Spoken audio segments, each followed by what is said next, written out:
Zoti Sheu dhe gjithë kolegëve deputet, qeveria shqiptare përmes kryeministrit Rama e ka bërë qartë mbështetjen e Shqipërisë ndaj ndërhyrjes së Shtetet Bashkuara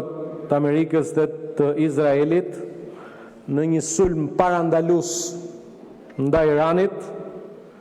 dhe po ashtu sikur se besoj jeni ndjeni, kryeministri Rama ka shprehur solidaritetin e plot të Shqipërisë me vendet në Gjirin Persik, të cilat janë kthyer në target të regjimit në shkatërrim e sipër të ajatollahëve në Iran.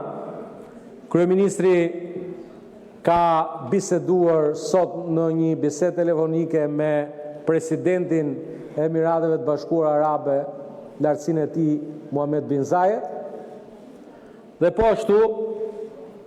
ka shprehur solidaritetin edhe me vende tjera mike,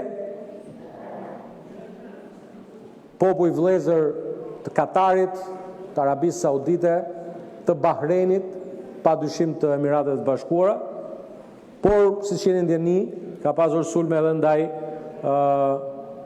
Qipros, aty ku janë bazat ushtarake. E mirëpresim propozimin tuaj për të pasur, pse jo dhe kuvendi i Shqipërisë në qendrim, po besoj që qendrimi i qeverisë ka qenë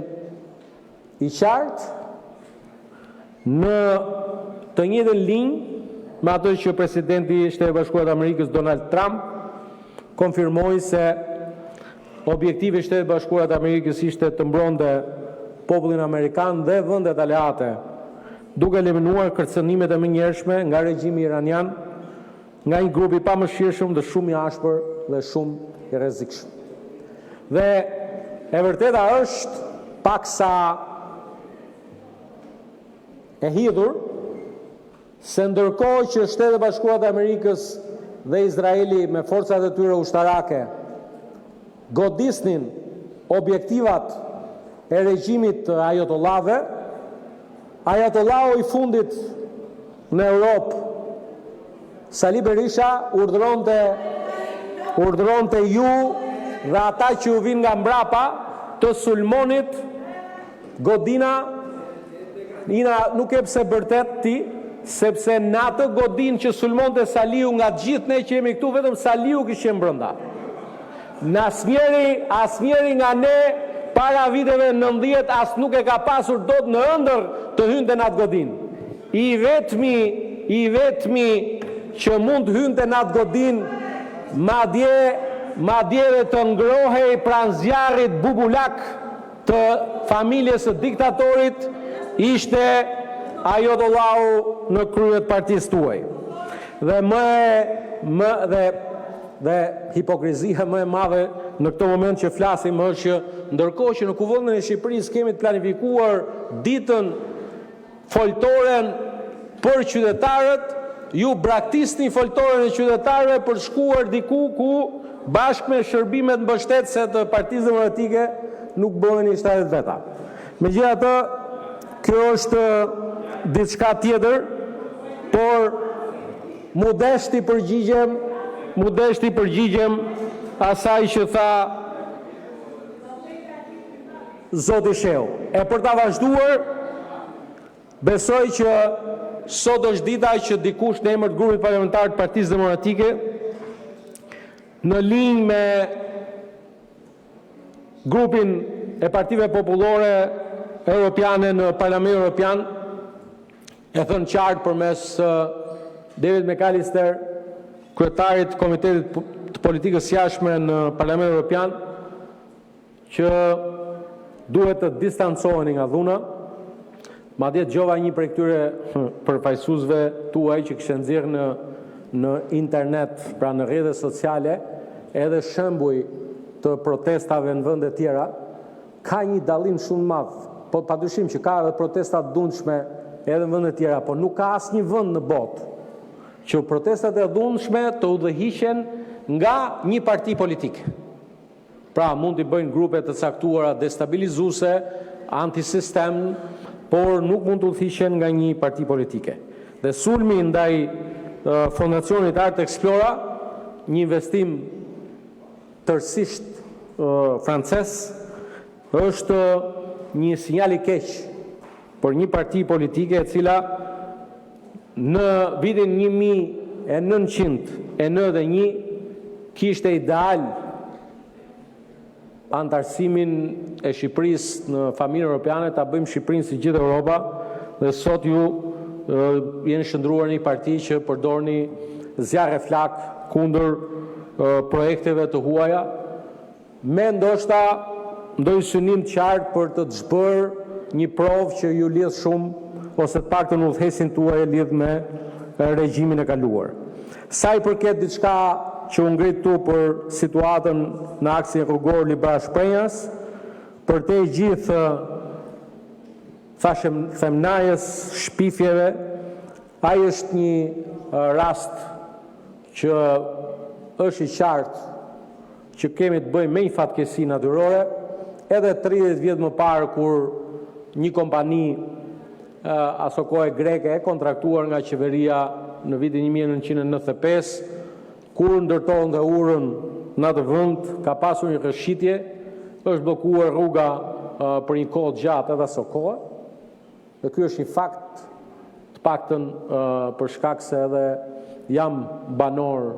kam qenë dhe jam banor i librajve dhe di fare mirë ajo që ka ndodhur. Përdorimi një fatkesie natyrore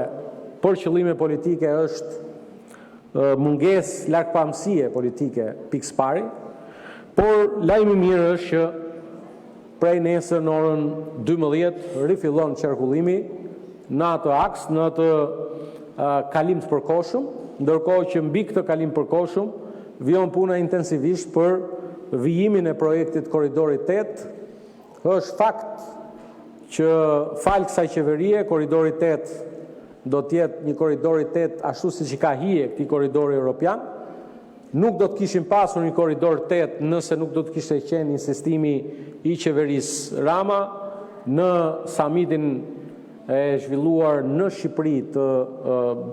Bashkimit Evropian me Ballkanin Perëndimor. Ka qenë një betejë e vështirë të mbajmë Korridorin 8 si një korridor europian, një betejë shumë vjeçare, po e fituar nga kjo qeveri. Dhe e vërteta është që Korridori 8 do të japi Shqipërisë një mundësi të ardhë për të qenë një vend, një urë ndërlidhse mes portit Durrësit dhe portit Varnës, dy pika të rëndësishme strategjike për transportin jo vetëm të udhëtarëve, jo vetëm të mallrave, po dhe të pajisjeve ushtarake në kushtet e reja të gjeopolitike me të cilat ndodhet sot Europa. Kështu që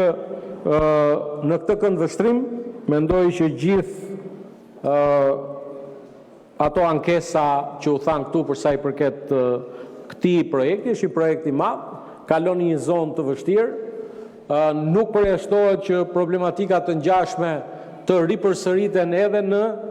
pjesë të tjera të rrugës, të paktën nga pjesa që lidhet nga Dragostunja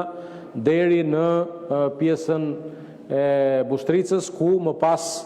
fillon një aks i ri rrugor që lidh nga ura Bushtricës deri tuneli që kalon në kufirin mes dy vendeve, Republikës Shqipërisë dhe Republikës së Maqedonisë Veriut, ku do jetë tërësisht një aks i ri rrugor dhe aty pastaj do të jetë më e thjeshtë pjesa që lidhen me problematikat e aksit rrugor aktual. Ndërkohë që gjithë pjesa aktuale është fakt që kur ndërtohet një rrugë mbi aksin e vjetër, krijohen dhe problematika të kësaj natyre. Kështu që zoti Sheu, me që ju përgjigja për replik fjalës tuaj, është shumë e mirëpritur fakti që vjen zyrtarisht nga Partia Demokratike dënimi dhunës dhe po ashtu solidariteti me vendet e para me partnerin ton strategjik Shtetet Bashkuara të Amerikës, me Izraelin, por dhe me vendet mike në Gjirin Persik, të cilat sot gjenden nën goditjen e regjimit në rënje të ajodollahëve. Faleminderit.